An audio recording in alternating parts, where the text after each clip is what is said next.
Ranking member of the House Foreign Affairs Committee. Great to have you this morning, Congressman. First of all, Thanks, what's your response to what Jake Sullivan is saying there? Do you agree that the president is leading abroad and at home to the point that he should be? Well, I do think that one man has unified NATO more than any other, and that's Mr. Putin. I do give the administration marks for getting NATO together, the UN Security Council, the resolution 141-5.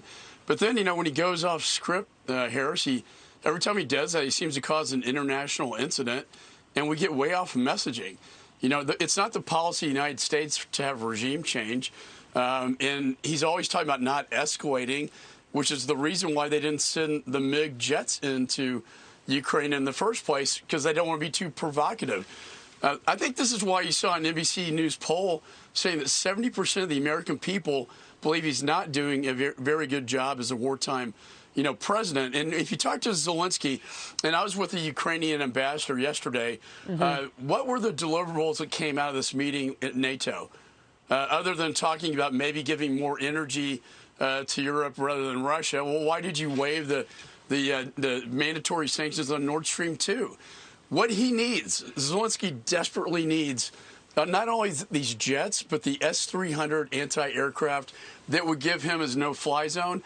I saw no movement on that issue at all, and that is what he needs now, today. We can't waste any more time with this. You're on Capitol Hill. You're leading. You're the ranking member of a pertinent committee in this whole conversation about what to do with and for Ukraine. Why do you think President Biden and the White House are not doing more? I don't know. It's the first question I asked was, okay, what happened with Slovakia? What happened with the Eastern NATO countries that have this S-300? Remember, S-300 is like our Patriot battery system. It's an anti-aircraft. It's Russian, so they know how to operate it. That's really what they need. And then, well, we have to backfill it with something. Well, go ahead and backfill it with our Patriot missile system in Slovakia and in Eastern Europe, NATO countries. Same thing happened when I was over in Poland, Harris, when they were talking about the MiG jets, just the pilots coming over from Ukraine, flying them into Poland, into Ukraine. But then, we can't backfill 2 F-16s to give Poland more force protection. This could all be done if we had American leadership at the table. And then, unfortunately, as I said, the outcome, there was no outcome.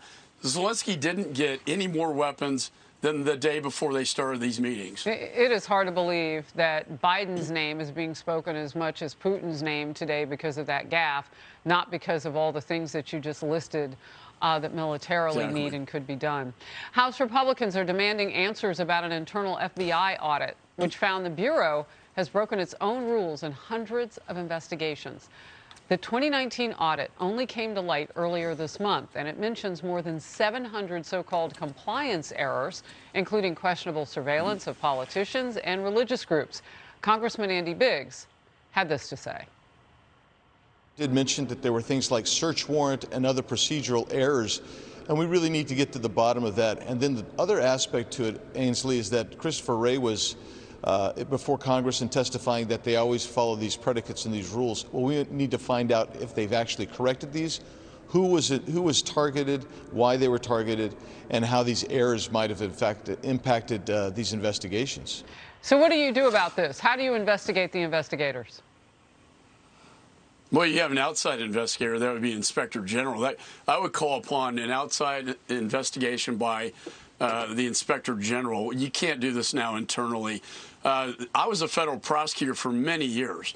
I respected the weight of authority and power that a federal prosecutor and FBI agent has. If that power is abused, there's nothing worse.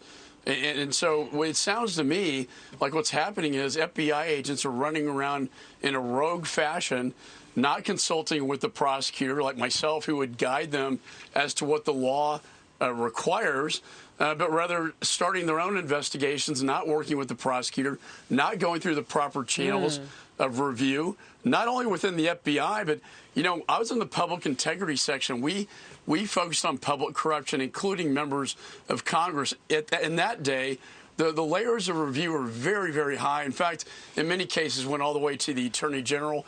It sounds like the review process has been basically violated, and it's like the fox guarding the hen house. I think an outside Inspector General investigation is now warranted. Well, if there's 700 of these violations, they better get on it, because I can only imagine when something's that egregious.